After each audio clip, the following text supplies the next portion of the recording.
Et dans cette seconde partie, nous continuons donc par analyser cette actualité politique, mais sous d'autres angles maintenant. Je reçois en cette seconde partie Rodrigue Fumé, qui est le président des Jeunes Leaders pour Unir. Bonsoir. Bonsoir Samuel. Merci d'être avec nous dans cette émission. Et puis Gontran Yagiwata, chargé des affaires extérieures et des relations avec la diaspora du parti Nouvel Engagement Togolais. C'est le parti de Jerry Tama. Bonsoir. Bonsoir Samuel. Merci d'être venu voir ensemble pouvoir et opposition venir débattre de l'actualité sur un même plateau.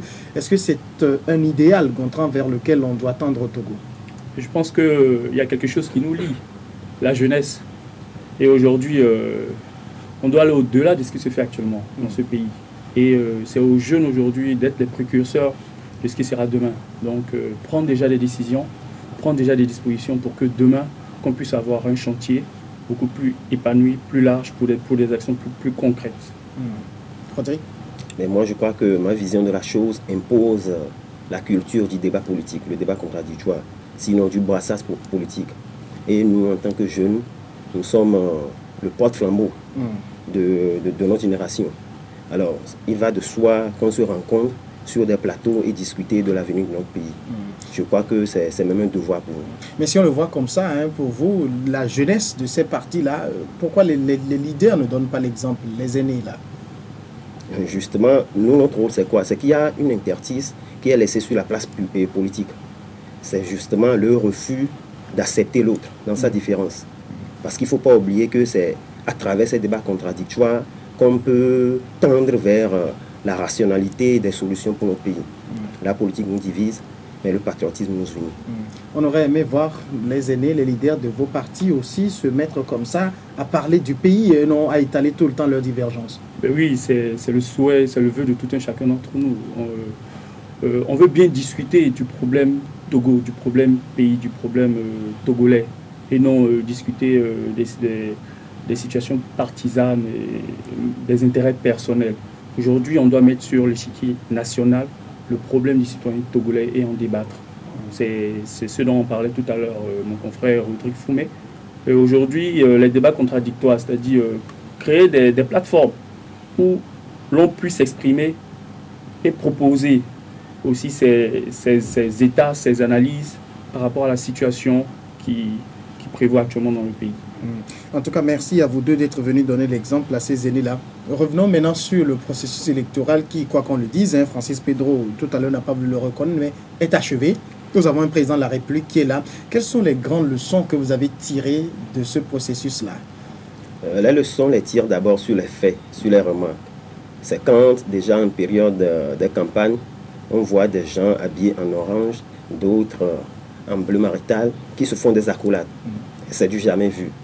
Alors je crois comprendre qu'il y a une page qui est tournée définitivement dans notre pays. C'est la page où les élections riment avec les violences, les actes de vandalisme et autres. Ensuite, je crois que le Togolais est passé du vote de la personne au vote du programme politique. Et c'est un facteur qui a beaucoup aidé à la victoire de moi, mon candidat, le président Faure. Mais on a vu aussi le vote régionaliste qui s'est également exprimé. Hein. Il y a eu beaucoup de votes régionaux. Il faudrait quand même... Cela tient de quoi? Du discours que tiennent nos aînés. L'ethnocentrisme, c'est une réalité. Et nous, aujourd'hui, nous voulons vraiment combattre cela. Il faudrait qu'on comprenne que quand on parle du pays, que tu sois du Nord, que tu sois du Sud, que tu sois de l'opposition ou du pouvoir, nous, aujourd'hui, nous sommes les héritiers individus du Togo de demain. Qu'est-ce qu'on veut en faire? Il ne faudrait pas qu'on vive aujourd'hui et qu'on laisse que l'histoire nous soit contée comme si on n'était pas là. Aujourd'hui, on a décidé de faire de la politique. On est allé vers la politique, on n'a pas attendu que la politique vienne à nous, parce qu'on a senti la nécessité. Il ne faut pas qu'on soit statique. La démocratie est en tout point participative. C'est ma vision. Je comprends. Les leçons que vous tirez, vous? Oui, déjà que le net est à sa première participation, et ça a été une très grande expérience, parce qu'on s'est rendu compte que ce n'est pas facile de rentrer dans ce genre de processus. Et une campagne électorale de 2 semaines et des élections en une journée, il fallait aussi avoir les résultats aussi les jours qui ont suivi. Et l'expérience qu'on en a tirée, c'est l'électorat togolais. Au niveau du net, on a été vraiment, je ne vais pas dire déçu, mais on a été vraiment surpris par la réaction de l'électorat togolais. Et c'est vrai, on parle souvent de vote régionaliste, de vote influencé par rapport au vote du programme, au vote des idéologies. On a sillonné tout le pays, on a fait passer notre message, on a utilisé comme action le porte-à-porte, on a essayé d'approcher la population. On a eu des réponses positives, on a eu des réponses satisfaisantes, des retours intéressants. Mais quand il a fallu se retrouver dans les urnes et quand il a fallu réellement exprimer son choix, on s'est rendu compte que le peuple togolais manquait encore un peu de maturité là-dessus. On doit aller au-delà des personnes, des influences, au-delà du régionalisme, du vote parce que mon frère, il est dans la fonction publique ou bien il a son poste grâce au pouvoir en place. Donc du coup, je devrais tout faire pour pouvoir le faire garder à son poste. Et non, on doit écouter aujourd'hui l'idéologie, on doit écouter aujourd'hui les programmes, on doit se mettre au centre de ces programmes-là et pouvoir faire un vote utile. Et on a été déçus là-dessus. Mais par contre, on a apprécié une période de campagne dans la paix, dans le calme. Il n'y a pas eu de turbulence, comme on le dit souvent.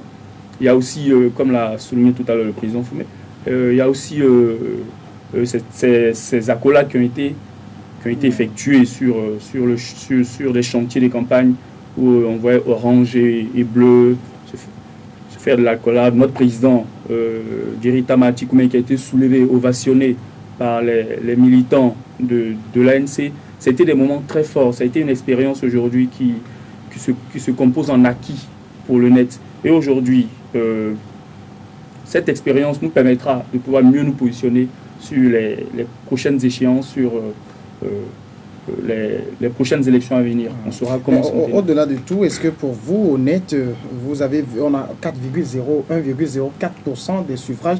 Est-ce que c'est une grande déception pour vous ou bien par rapport à 2013 où on a vu les nets aux législatives, c'est une avancée? Les législatives étaient une autre expérience parce qu'il y avait l'aspect découpage électoral. On s'est positionné dans 4 grandes régions. Mais là, quand on parle de présidentielle, c'est toute l'étendue du territoire. Donc les 1,04 ou 1,03, c'est l'électorat l'étendue que le Togolais, dans son ensemble, au niveau du territoire, a exprimé à l'endroit du net. Et il faut dire que ce n'était pas nos calculs, ce n'était pas nos prévisions. C'est vrai que beaucoup nous ont sous-estimé, mais le travail sur le terrain qu'on a eu à faire, c'était un travail, permettez-moi de le dire, mais c'était un travail de professionnel. Donc on s'est attendu vraiment à avoir un niveau élevé. Vous vous attendiez à quoi? À 5%, 10%? Ben pourquoi pas la présidence? On allait, c'était pour la présidence. Bon, vous aviez une mastodonte en face, donc ce n'était pas vraiment évident. Oui, c'est vrai que tous les moyens déployés par UNI, c'était quand même, c'était impressionnant.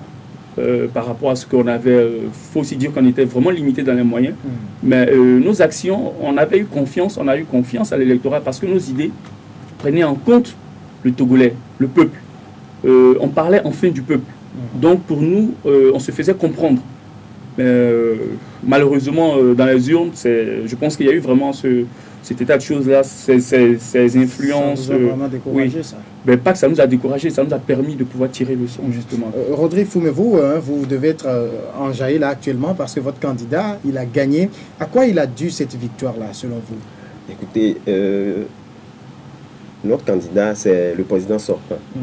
Du coup, en Afrique, c'est une routine et les sortants ne perdent presque jamais. Pas forcément. C'était ça qui a joué en sa faveur Au Togo, non, parce que quand vous voyez l'élection de bout en bout, tous les dispositifs étaient là pour qu'il y ait une certaine clarté, pour que l'élection ne souffre pas de contestation. Du coup, il y a le bilan de notre président qui a largement joué en sa faveur. Et puis, il y a quoi? Il y a une partie de l'opposition qui ont passé le clair de leur temps à demander aux gens de l'opposition de ne pas aller voter. C'est quelque chose qui a joué en faveur du parti au pouvoir. Ça, c'est clair. Parce que au niveau de UNIR, nous, on a passé déjà le clair de notre temps en période préélectorale à motiver l'électorat. Pendant que les gens du CAP où les gens du CAR et autres, ils se demandaient s'ils devaient aller à cette élection ou pas. Et c'est à la dernière minute que le CAP a décidé de présenter Jean-Pierre Fabre. Est-ce qu'ils ont eu le temps matériel nécessaire pour aller vers l'électorat? Je crois que non, ils n'ont pas fait de pré-campagne. Mais du côté de NIR, non seulement on a fait de pré-campagne, mais les réalisations du président Forest Zenon Gnassingbé étaient tellement visibles. Donc, on avait la latitude de pouvoir faire un processus de campagne basé sur les faits. Et c'est vraiment ça qui a joué. Alors, tout le monde mise sur les relations, les réalisations qu'il a faites, mais quand vous prenez les chiffres qu'il a obtenus, en 2010, Faure Gnassingbé était à 60, et quelques pourcents, et là, il est à 58%. Pourtant, on dit qu'en 5 ans, il a fait beaucoup. Pourquoi ça a baissé? Avec quel taux de participation sur l'échiquier national? On a enregistré cette année un record dans l'abstentionnisme. Oui. Je crois qu'il y a un problème. Il faudrait quand même que du côté du NIR, nous jeunes en particulier, qu'on tire des leçons de cela. C'est que quelque part, ça n'a pas marché. Soit au niveau de la communication, soit c'est que est-ce que tout le monde a pu voter? Moi, au jour des élections, j'ai quand même constaté, moi personnellement, qu'est-ce qui s'est passé? Je suis arrivé là où je me suis fait inscrire, mais je me rends compte que mon nom n'était pas là-bas.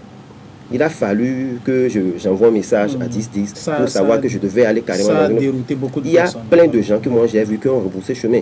C'est des facteurs que peut-être on va minimiser, mais qui ont joué sur le score de notre candidat.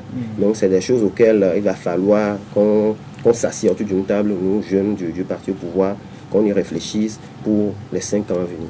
Comment vous analysez aussi le fait que Jean-Pierre Fabre refuse toujours de reconnaître la victoire de Faure Gnassingbé ou sa défaite, hein, c'est l'un ou l'autre? Ben, je pense que il va falloir être réaliste. Honnête, vous ne niez pas à Faure Gnassingbé qu'il ait gagné. Ben, aujourd'hui, on est à une autre phase de ces élections. Il y a eu des résultats proclamés par une institution républicaine et reconnue, la CENI. La CENI a proclamé ces résultats. Il y a eu, après, la Cour constitutionnelle, qui est l'organe suprême, qui a eu à valider, à confirmer, par peut-être quelques réglages près, ces élections en nommant, fait plutôt en désignant fort vainqueur, Faure Gnassingbé vainqueur de ces élections. Ben, je pense que, regardant le processus, on ne va pas dire qu'il n'y a pas eu d'irrégularité, mais vu réellement ce qui s'est passé sur le terrain et vu ce qui est sorti de ces élections, je pense qu'on ne peut que se résigner à ce qui a été annoncé ou conclu par la Cour constitutionnelle. Donc aujourd'hui, pour nous, Faure est vainqueur, c'est lui l'actuel président de la République. Donc vous ne comprenez pas la position du CAP? Le CAP a certainement ses raisons. Mais est-ce que c'est le moment propice ou est-ce que c'est après que la Cour constitutionnelle ait validé ces résultats qu'il faut monter au créneau pour dire non, on conteste? Ils ont eu quand même un temps de latence où ils avaient la latitude et ils étaient dans leur droit de pouvoir porter recours ou faire des réserves par rapport à...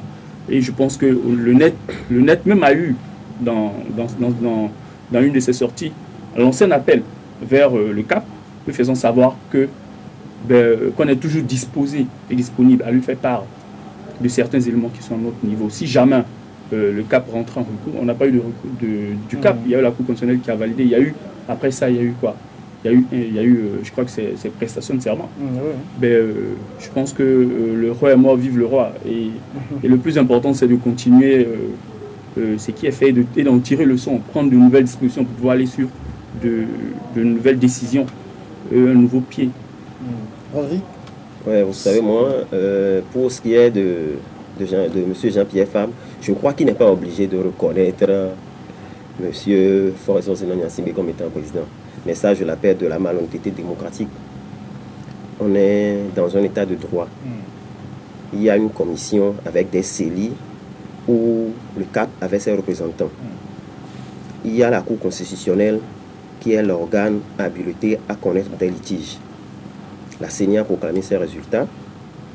Quitte aux gens du CAP, si recours il y a, de le porter au niveau de la Cour constitutionnelle. Mais du moment où les réclamations du CAP ne sont pas fondées sur des bases normatives appropriées, je crois qu'il faut les déclasser. Soit on veut évoluer ensemble, soit on ne veut pas. Ça, c'est un choix. Maintenant, aujourd'hui, la majorité de la population a porté son choix sur la personne du président Forest Zinam Nyansingbe. Nous, quand je parle de nous, je dis le citoyen lambda attend beaucoup de lui. On ne va pas passer notre temps à tergiverser sur un sujet qui n'est plus d'actualité. Pour ce qui est des élections présidentielles du 25 passé, je crois que c'est clos. Maintenant, aujourd'hui, vous savez, les ennemis politiques d'hier doivent être des partenaires au développement d'aujourd'hui. C'est ce dont le Togo a besoin. C'est ensemble, mettre dans la main qu'on peut construire ce pays. Oublions un temps soit peu, comment dirais-je, nos attitudes partisanes et adoptons certaines attitudes dignes d'un homme d'État. C'est ce que M. Jean-Pierre Favre doit faire en ce moment. Vous l'avez dit, hein, le citoyen lambda attend beaucoup du nouveau président. Est-ce que vous croyez que Faure Gnassingbé aura droit à une période de grâce? Période de grâce, qu'est-ce qu'on entend par période de grâce? C'est la question. Aujourd'hui, Faure a été élu, et dans la mesure où c'était encore, il est reconduit dans ses fonctions, ben, je pense qu'il aura une continuité assez aisée dans ce qu'il avait déjà commencé. Donc, qu'est-ce qu'on entend par période de grâce? C'est la question. Moi, je pense que Faure continuera le travail qu'il a commencé. Même réaction, pas de période de grâce pour lui, il doit se mettre tout de suite au travail. Il est déjà en train de faire quelque chose. D'abord, à ce jour, avant l'investiture, c'est lui l'ordonnateur général. Il suit les affaires de la cité. Je vais essayer d'aller un peu plus en arrière. En période de pré-campagne, pendant que nous, on a laissé là, lui, il était toujours dans sa mission régalienne. On le voyait sur tous les fronts. Par-ci, c'était des inaugurations, c'était des lancements et tout et tout. Du coup, en me mettant un peu dans l'esprit du président Faure, je ne le vois pas demander une période de grâce. Maintenant, quels sont les grands chantiers auxquels il doit s'attaquer? Parce qu'on a vu Faure faire le mandat 2005-2010, qui a été pour lui un mandat plutôt politique. On a vu sur le mandat 2010-2015, qui a été un mandat où il a fait les grandes réalisations, le Togo change, et ça, même les aveugles le reconnaissent. Maintenant, 2015-2020, les grands chantiers, hein, selon vous? Moi, je pense que le premier grand chantier, c'est au niveau de la décentralisation. Aujourd'hui, le Togo a besoin vraiment d'avoir des élections locales. Il est important aujourd'hui de mettre en place ce processus-là pour qu'on puisse arriver enfin à délocaliser et à permettre à des localités assez reculées de pouvoir jouir clairement et de pouvoir s'auto-développer. On n'a pas de maire, on n'a que des délégations spéciales nommées. Rapidement, je pense qu'il devrait déjà lancer le chantier de cette décentralisation, cette déconcentration, pour pouvoir permettre à ces localités reculées de pouvoir profiter et permettre aussi à ces partis politiques qui sont là, tous basés à Lomé, de pouvoir être représentatifs à l'intérieur du pays. Je pense que c'est ce qui a joué un peu sur ces élections présidentielles. Nous tous, on sait comment fonctionne un préfet quand il est chez lui. Il est partisan, excusez-moi de le dire. Tout le monde sait que les préfets sont partisans. Et aujourd'hui, à l'intérieur du pays, c'est les préfets qui sont les grosses têtes, les puissances, et représentant le gouvernement ou le président ou le parti uni à l'intérieur du pays. Les élections locales avec des maires, créant peut-être des richesses locales, et ça sera des localités complètement, je ne vais pas dire autonomes, mais qui pourront se prendre en charge. Et représentatif au niveau des partis politiques, permettra à ces partis de pouvoir mettre en place leur réseau pour que demain on ne puisse pas avoir des élections où on a 80% unis et 0,0 et quelques % opposition, où on aura réellement des taux ou des pourcentages assez conséquents qui pourra exprimer réellement l'échiquier politique togolais, où on sait qu'il y a vraiment des débats contradictoires. En plus des élections locales, je pense qu'il faut aussi revoir le Parlement togolais. Aujourd'hui, le Parlement togolais, assez largement majoritaire du parti au pouvoir, je pense que c'est aussi un élément à revoir. Donc, ces réformes-là qui touchent non seulement les constitutions comme les institutions sont des chantiers assez urgents que Faure doit essayer de s'atteler. Sur le chantier de la décentralisation, est-ce que vous n'avez pas comme l'impression que votre champion, il n'aime pas beaucoup qu'on parle de décentralisation parce que les élections locales, l'opposition les réclame, ça fait quand même longtemps et il a du mal à les organiser? Je vais répondre à cela, mais d'abord je vais revenir un peu en arrière. Pour ce qui est des chantiers urgents, moi je pense qu'il faudrait aller dans le sens de la continuité de l'État. Vous savez, à l'approche de ces élections, on a insisté sur le plan social, à des soulèvements hors normes. Et le bon sens a voulu que les leaders, sinon de la STT, ils ont essayé de se calmer. Aujourd'hui, il faille à ce que, dès que le président est porté légalement à la magistrature suprême, que le côté social soit revu. On va y revenir tout à l'heure. Voilà. Maintenant, sur ce qui est de la décentralisation, comme vous le dites, je crois que le ministre Bawara a mis sur pied une commission interministérielle auquel font partie quelques membres des partis politiques pour plancher sur ce sujet. Maintenant, je vais attirer votre attention sur un point. C'est le code des investissements, le nouveau code des investissements au Togo. Quand vous parcourez ce code, vous allez voir, quand vous lisez entre les lignes, que tout est fait pour attirer les investisseurs vers l'intérieur du pays, vers les autres régions. En réalité, c'est des prémices que l'on jette de façon sous-jacente pour la décentralisation. Donc je crois que ça suit son cours, mais vivement que les travaux s'accélèrent parce que la population... Mais aujourd'hui, on s'attend quand même à des actions énergiques parce que quand vous voulez vous faire établir, par exemple, vous le retirez, ne serait-ce que, c'est pas moi, un petit document, vous devez parfois retourner à votre lieu de naissance et tout ça pour les gens qui sont nés à Dapaon et tout, c'est assez difficile, il faudra quand même venir à ça. C'est en cela que déconcentrer les pouvoirs. C'est en cela que je dis que ce rôle-là de réorienter les objectifs du gouvernement appartient au peuple togolais. C'est à nous, quand on voit que ça ne va pas, qu'on porte l'information acquis de droit pour qu'il y ait des solutions urgentes aux problèmes que nous jugeons de l'heure. Ouais, moi je pense que c'est un peu rejoindre un peu mes propos tout à l'heure, parce qu'aujourd'hui, quand on dit le peuple va s'exprimer, c'est au travers de qui le peuple va s'exprimer. C'est forcément au travers de celui-là qu'il a élu, que ce soit le député ou le maire, qui de sa localité portera très haut la voix du peuple disant, écoutez, dans ma localité, on a tel ou tel problème. Aujourd'hui, les maires, normalement, pourront définir des budgets localement pour pouvoir gérer localement leur zone. Mais on n'en a pas. S'il faut revenir encore sur le budget de l'État, ou encore voir comment développer ces zones-là, il y a un problème. Aujourd'hui, on parle de développement à la base. On ne peut pas parler de développement à la base si on n'a pas toutes ces institutions-là mises en place.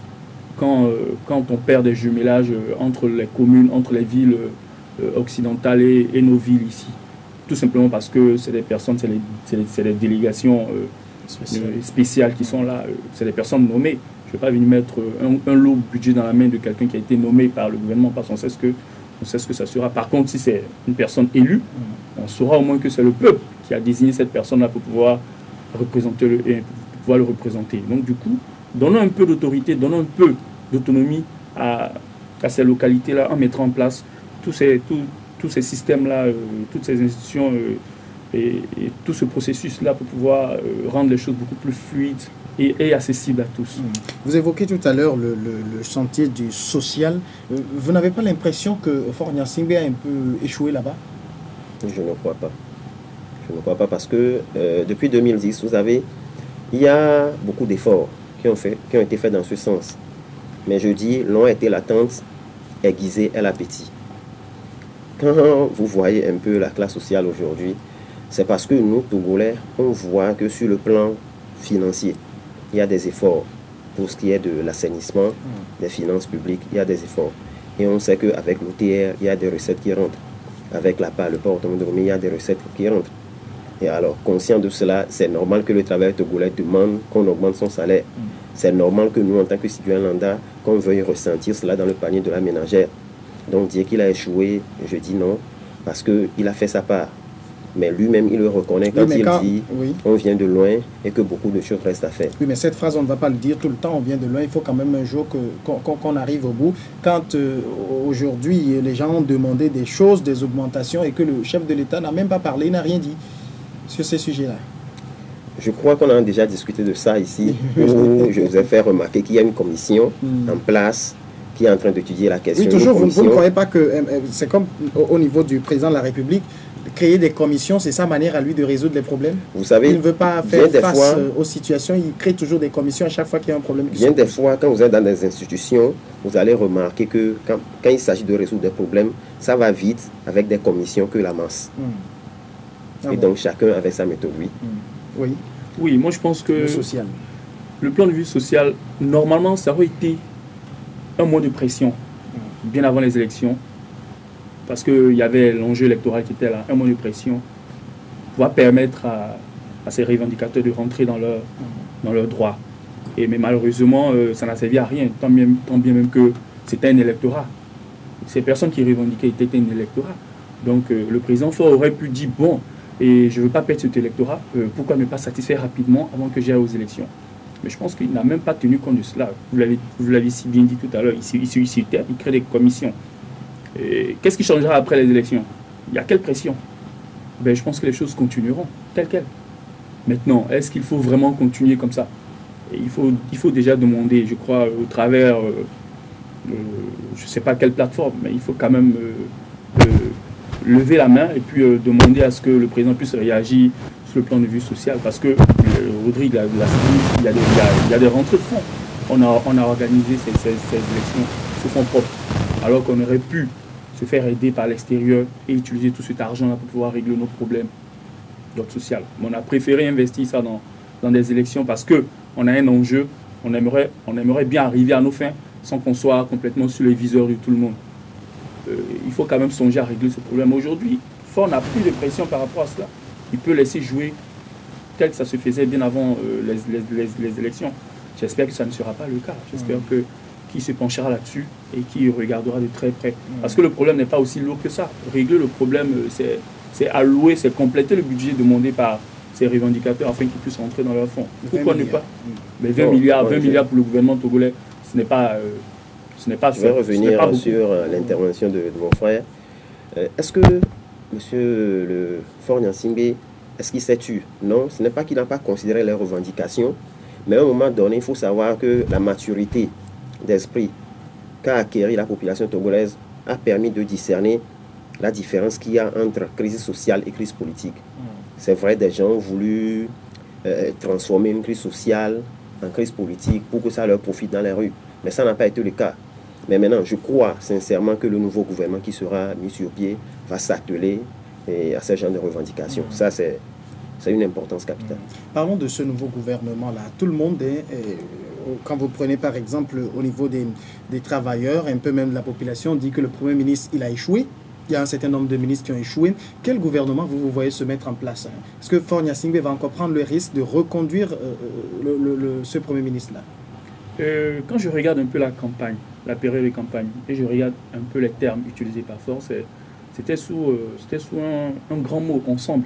Je crois qu'il avait lancé, c'était dit partout, ensemble. Il n'a pas voulu faire une campagne qui était directive, c'est-à-dire sur un programme unir et tout. Je pense qu'il a voulu peut-être faire une campagne réunissant un peu tous les Togolais et mettant le Togo au centre de tout. Ben, s'il a l'œil qui regarde et qu'il a l'oreille qui écoute, je pense qu'il comprendra que le gouvernement qui est encore en cours, un gouvernement qui a échoué catégoriquement sur l'ensemble de ses prérogatives et de ses actions à faire. Aujourd'hui, on a des crises un peu partout, dans plusieurs secteurs. Et pourquoi? Faure devrait quand même essayer de voir pour pouvoir nous composer un gouvernement qui sera assez professionnel et qui prendra en compte tous les problèmes de toutes les couches sociales, de tous les Togolais, du Togolais lambda, et essayer de pouvoir résoudre au plus vite les problèmes qui sont en attente actuellement. Je pense que le gouvernement de Faure sera un gouvernement qui sera un peu différent. Je ne vais pas dire qu'il sera complètement différent, mais il sera quand même un peu différent. Si on veut vraiment que les choses changent dans ce pays, on devait avoir un regard vers là. Quel gouvernement vous voyez se mettre en place, reconduire à Omezulu? À mon avis, sincèrement, je crois que le président Faure Gnassingbé doit mettre sur pied un gouvernement qui adhère à sa vision avec des hommes qui partagent sa conviction. Parce que, voyez-vous, dans 5 ans, il sera jugé sur la réalisation des promesses qu'il a faites au peuple. Du coup, il est nécessaire de trouver les bonnes personnes pour les bonnes places. Moi, je dis ceci. S'agissant des gens d'en face, opposition, il regorge des gens qui peuvent travailler. L'essentiel, c'est que ces personnes-là adhèrent à la vision, qu'ils aient une certaine ouverture d'esprit, qu'ils acceptent la différence, qu'ils acceptent d'abord participer au gouvernement. Du côté de pouvoir, il y a des gens, mais il n'y a que le président qui a la latitude, la prérogative de nommer le Premier ministre qui va lui proposer son gouvernement, je crois bien qu'il est à même de pouvoir mesurer les risques et les prépondérances sur le social, l'économie, la santé et tout, et quitte à lui de choisir la bonne personne pour constituer. Vous n'avez pas envie de nous dire si vous croyez que Ahmed Zounou a échoué ou pas?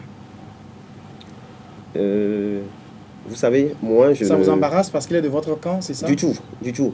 Mais je ne suis pas de nature à juger les gens. Vous savez, peut-être aujourd'hui... Pas lui, mais ses actions. Monsieur Ahmed Zounou a fait 2 fois la primature. S'il a été reconduit... Il n'a pas été le premier, hein. Avant lui... Il y a oui, mais s'il a été reconduit, c'est que le président, un temps soit peu, a confiance en sa personne. Maintenant, il a failli sur quel point? Peut-être que les gens disent qu'il a prononcé des mots qu'il n'aurait pas dû.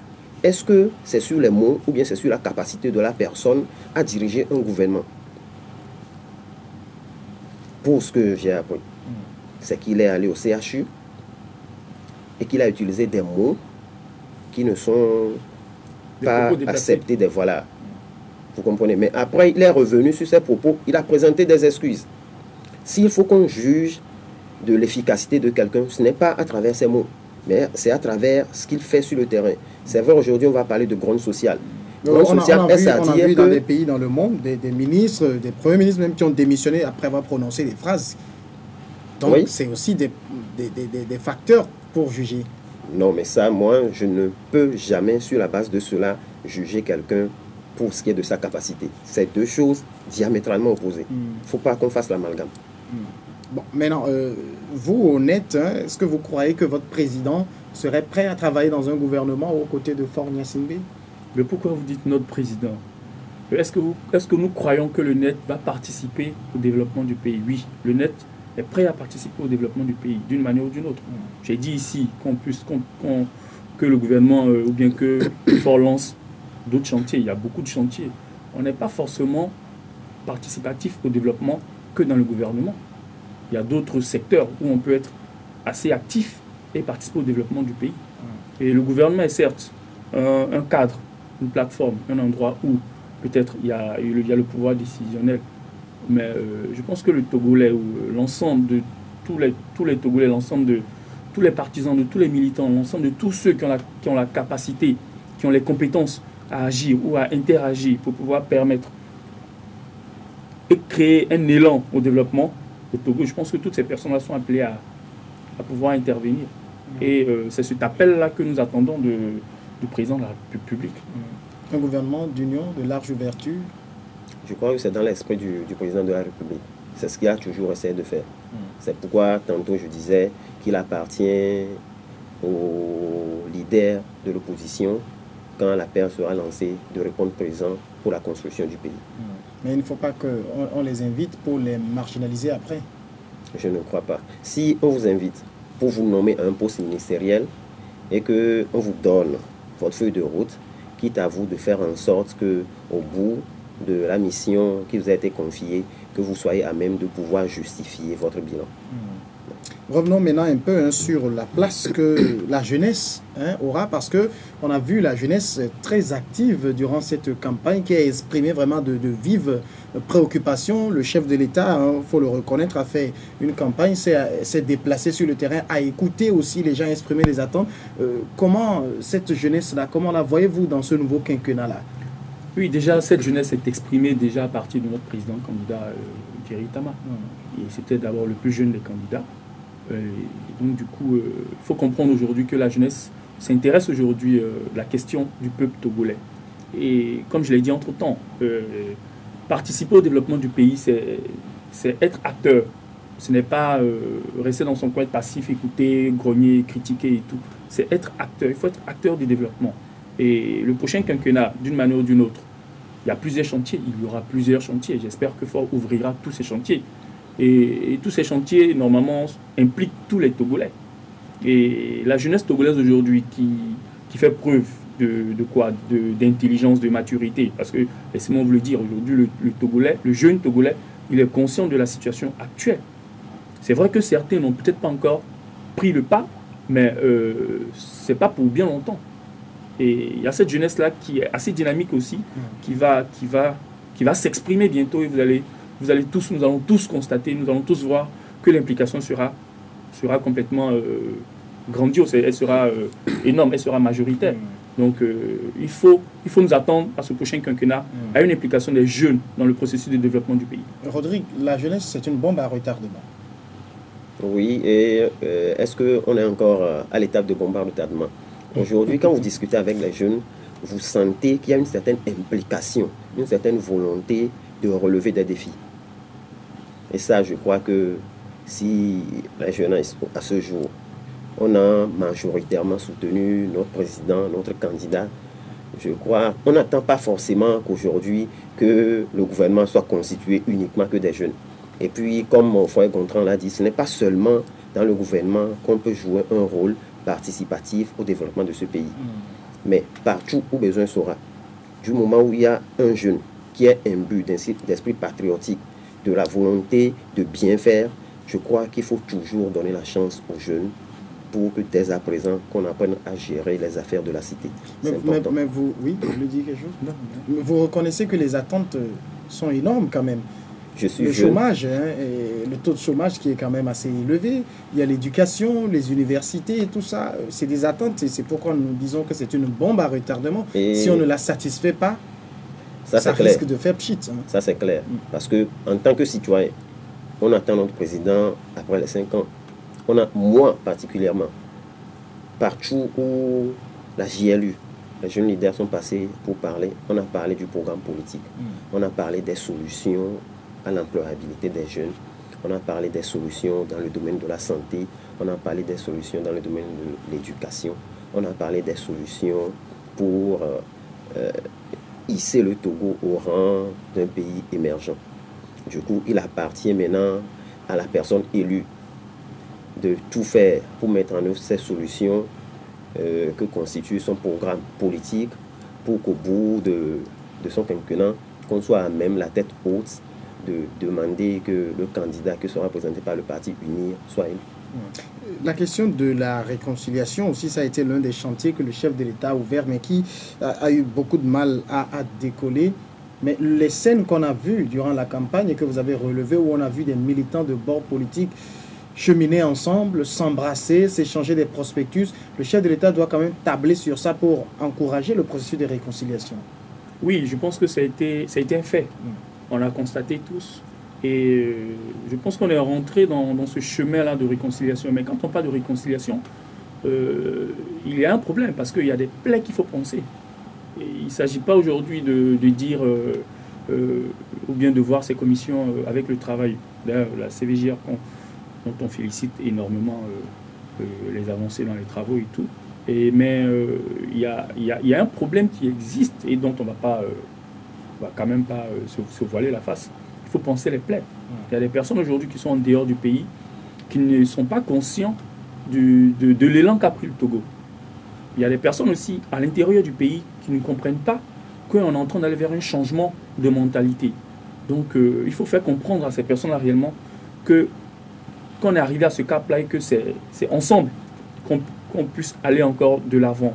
Et il est important qu'on puisse impliquer tout le monde pour que tout le monde puisse se sentir à l'aise dans le pays dans lequel nous sommes en train le pays dont on est tous fiers. Et on aimerait bien, surtout dans cet état de paix, dans cet environnement de paix qui prévoit actuellement, il faut qu'on fasse tout pour pouvoir garder cet environnement-là. Et les mentalités doivent changer, les mentalités doivent évoluer. Donc la réconciliation, on n'est pas encore arrivé là, mais je pense qu'on arrivera. Mais il faut que tout le monde soit impliqué. Le miracle de la réconciliation est fort et en train de le produire? Je crois que oui. Parce que vous savez, la scène qu'ensemble, on a essayé de décrire ici, que l'opposition et le parti au pouvoir cheminant sur le même chemin, ce n'est pas dû en fait à la personne des leaders politiques, mais à la volonté manifeste de tout un chacun de vivre ensemble. De ce qu'on voit, on arrive aujourd'hui à cerner facilement certains aspects de la chose. On comprend la nécessité de la paix. La paix, ça se vit au jour le jour. La paix, c'est un comportement, comme l'aurait dit un grand homme. Comprenez, ce n'est pas la personne de Fort, mais c'est parce que Fort a pris comme bâton de pèlerin la paix et l'ouverture à l'opposition vis-à-vis des leaders. Aujourd'hui, comme il a dit, sur une chaîne en période électorale, du moment où M. Jean-Pierre Favre, en tant que leader d'opposition, demande à le voir, il accepte, ils discutent ensemble. Si alors les deux grands personnes, représentants l'opposition et le pouvoir, arrivent à se mettre autour d'une table et discuter des affaires de la cité, pourquoi pas nous, à la base? Parce qu'au finish, nous sommes toujours les perdants quand il s'agit des actes de vandalisme ou de violence. Donc, il est préférable que la solution émane de nous. Nous arrivons donc à la fin de cet entretien, mais une dernière question. Faure Gnassingbé, il attend son investiture pour se mettre réellement au travail, mais lorsqu'il va commencer son travail, qu'est-ce qu'il doit commencer tout de suite là? Oui, moi c'est ce que j'ai dit. Déjà régler le problème social, puisque c'était un problème qui était là avant. Justement, heureusement que ces personnes-là, ces syndicalistes, ont fait preuve de patriotisme, ont fait une pause, mais les jours qui viennent, je pense que la mèche va encore se rallumer. Mais il faut déjà que Faure prête l'oreille, qu'il les écoute, s'il peut même les rencontrer, ça sera encore une très bonne chose, qu'il les écoute et qu'il essaye de pouvoir régler ce problème-là. Parce que je vais dire une chose, et quand on prend tous ceux qui revendiquaient, mais je vais vous dire qu'il y a l'électorat de Faure parmi eux. Tant bien même qu'ils revendiquaient, qu'ils réclamaient une amélioration de leurs conditions, ils ont quand même voté pour celui-là. Et il faut que Faure fasse attention à ceux-là qui les écoutent de près, qui règlent une fois pour de bon ce problème social. Et juste après cela, qu'il entame le chantier de la décentralisation par le processus des élections locales et législatives. Oui, qu'est-ce qu'il faut prendre en premier? Je crois que c'est le social. Il y a le domaine de la santé, de l'éducation qui ont besoin d'être refondés, tant sur le plan de la gestion de la chose, tant sur le plan des conditions de travail de ceux qui sont les acteurs. Peut-être revenir avec son idée des assises là, qu'il a annoncé mais qui n'ont jamais eu lieu. Je crois que ça peut régler beaucoup de choses. Merci Rodrigue Foumé, vous êtes le président de Jeunes Leaders pour Unir, et puis Gontran Yagiwata, chargé des affaires extérieures et des relations avec la diaspora du Nouvel Engagement Togolais. Messieurs, merci d'être passé dans cette émission. Merci. C'est nous qui vous remercions. Cette émission est maintenant terminée. Merci à l'équipe qui m'a aidé à la préparer et à la réaliser. Merci à vous également de nous avoir prêté une attention. On va se retrouver le dimanche prochain pour le décryptage de l'actualité de la semaine à venir. Portez-vous bien.